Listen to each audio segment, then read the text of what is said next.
আসসালামু আলাইকুম, কেমন আছেন সবাই? আশা করি সবাই ভালো আছেন। আমি আল্লাহর রহমতে অনেক ভালো আছি। আজকের ভিডিওটা একটু স্পেশাল। কারণ স্পেশাল বলছি কেন, খুবই একটা ভালো টেকনিক শিখাবো, যে টেকনিক আপনার জানা থাকলে কখনোই আপনার গলা চুলকাবে না কচুতে।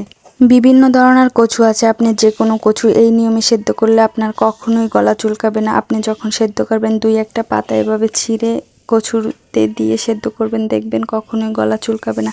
তারপরে পাতাটা আপনি ফেলে দিবেন যখন সেদ্ধ করা হয়ে যাবে।